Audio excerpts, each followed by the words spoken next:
Welcome everyone! Today we're exploring my home state's coastal road. And yes, New Hampshire does have one, even if it's only 18 miles long. I'll share my best tips on what makes this short but stunning stretch so special.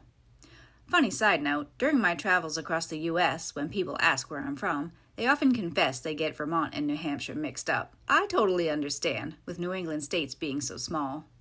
Anyway, you may be thinking, is New Hampshire's 18-mile coastal road worth a trek?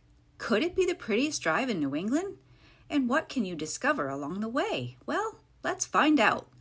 The first thing to know is that this coastal road winds visitors right alongside the ocean, offering uninterrupted views of the deep blue Atlantic, a rare treat on the East Coast. And it's easy to reach, only about an hour's ride from Boston to the southernmost coastal town in New Hampshire. We'll begin at the northern tip in the town of Rhode, just south of Portsmouth. Portsmouth itself deserves its own vlog, and it's on my bucket list to film there soon. But for today, we'll pass Odiorne State Park, a spot I've covered in another video that I'll link below if you're interested. It's a gem filled with history, trails, and oceanside adventures. Anyway, moving on, one of my favorite things about this drive is the many pull-off areas where you can scramble over the rocks, peek into tide pools, and feel the spray of the Atlantic mist on your face.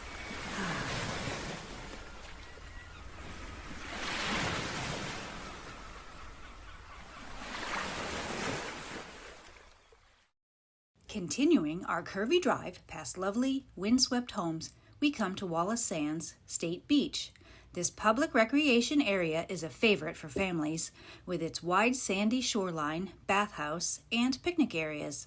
There's a 500-car pay parking lot here, but because space is limited on sunny weekends and holidays, the state park allows reservations up to 30 days in advance. Walk-in spots are also available on a first-come, first-served basis, so if you're planning a beach day, it's worth booking ahead. From here, the road bends inland for a bit before delivering us to a true New England landmark, Petey's Summertime Seafood and Bar. Petey's is one of those places you just can't skip, a casual, year-round spot known for its award-winning seafood. Their clam chowder has won multiple Best of New Hampshire awards, and the menu is packed with classics like fried clams, scallops, onion rings, and fresh lobster. Prices are surprisingly reasonable for seafood this fresh. Here's my little tip. If you want the onion rings, you'll have to order them as a side.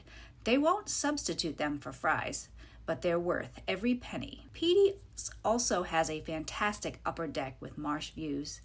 And in the summer months, they run a takeout window so you can grab food and head to the picnic tables outside.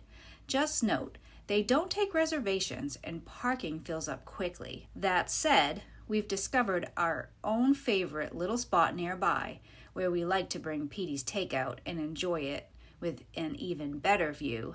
Let me show you where. I want to mention, as our drive continues, you'll notice charming seaside inns and cottages tucked along the shoreline.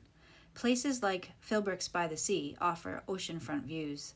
These family-run spots have that quintessential New England feel, simple, welcoming, and all about the views.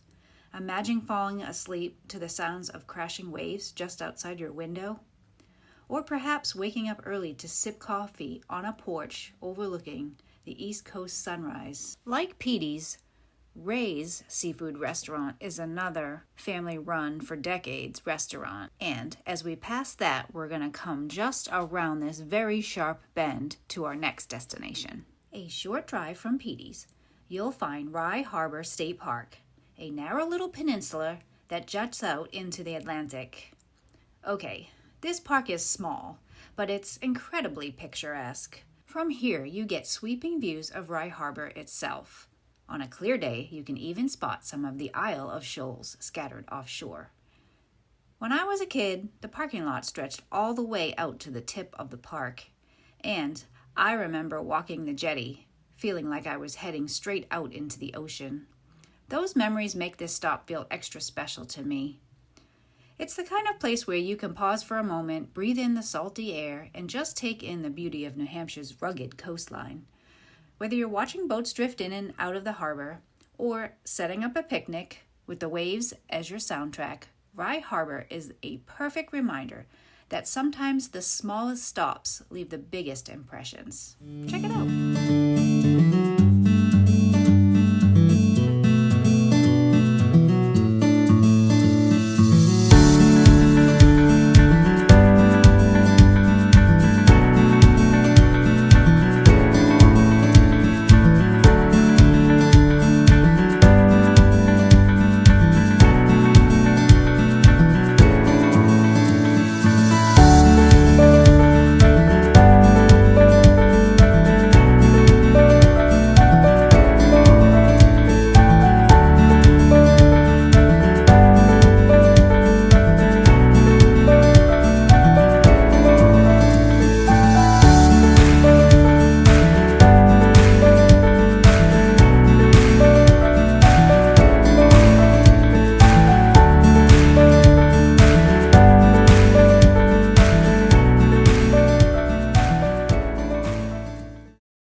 One of the magical things about driving New Hampshire's coastal road in the summer is the ever-changing weather. You might start out with a soft morning fog rolling off the Atlantic, hugging the shoreline and giving the ocean a mysterious quality. It drifts across the road, blurring the edges of houses and rock walls for a few minutes, making it feel like you've stepped into a painting. Then, as morning unfolds, the fog lifts and the sun bursts through, sparkling off the waves and lighting up the coastline. The Atlantic shifts from muted gray to deep, shimmering blue, and suddenly the inns, cottages, and beaches are bathed in that warm, golden light that makes summer on the New England coast so unforgettable. This next stop isn't just a beach, it's a whole little seaside hub. Across the street from Jeunesse Beach, you'll find a small plaza with a surf shop, an ice cream stand, and even a hotel, making it feel like it's its own tucked-away coastal community. Jeunesse Beach itself is a local favorite. With its long stretch of soft sand and rolling surf, it's a hot spot for surfers, families, and anyone looking to soak up a true beach day. On summer afternoons, you'll often spot colorful boards lining the shoreline and surfers waiting for the next wave. It has a fun, youthful energy, but it still manages to feel relaxed and welcoming.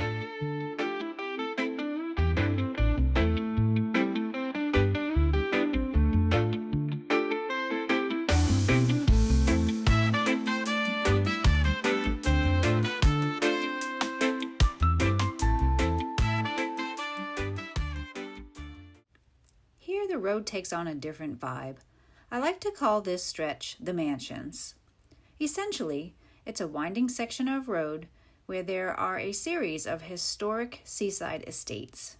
Each private residence seems to have its own story, with landscaped lawns, sweeping porches, and direct views of the Atlantic. Driving past on your 18-mile journey, it's almost impossible to choose between admiring the stately homes or gazing out at the sparkling ocean. Both are equally captivating.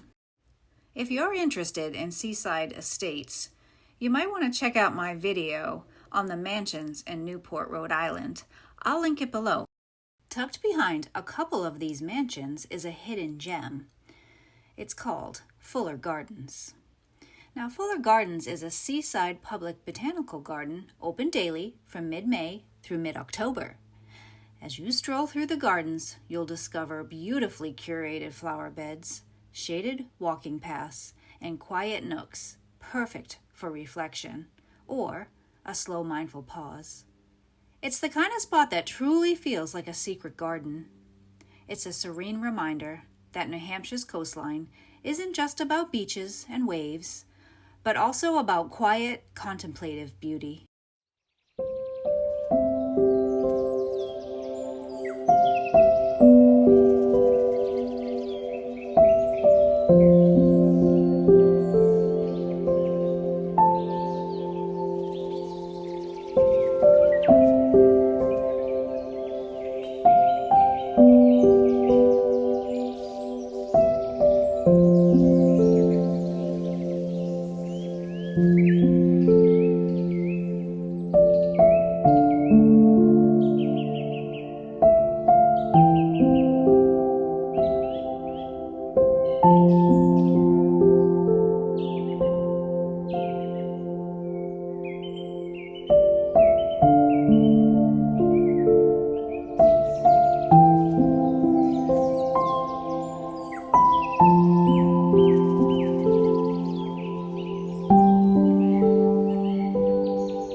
time here, soaking in the peace and visual delight of the gardens.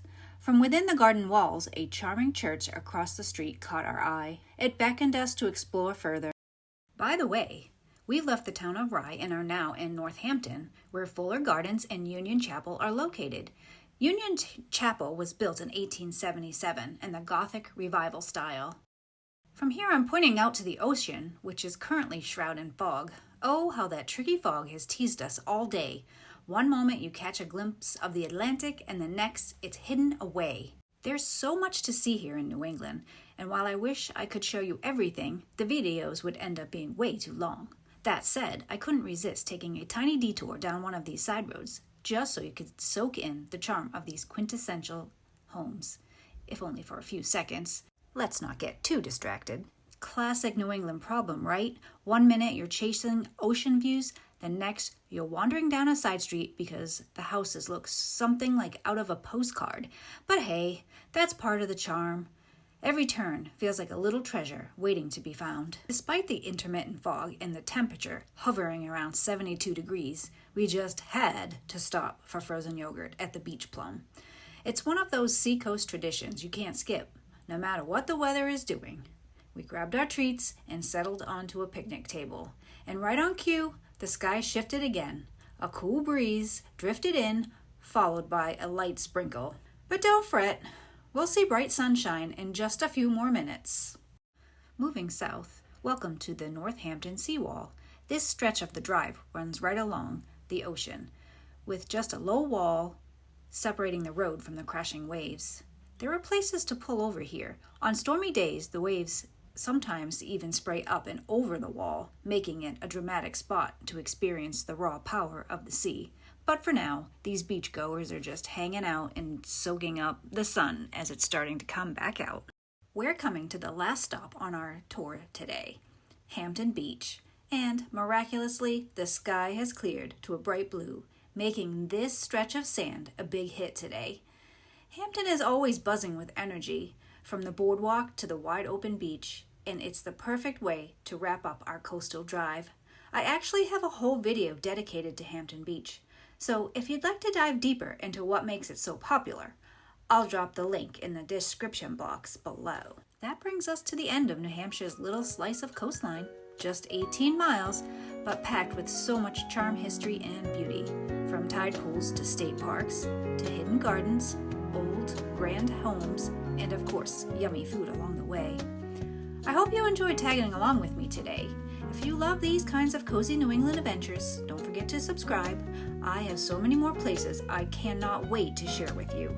Until next time, thanks for coming along for the ride, and I'll see you on the next adventure, my friends.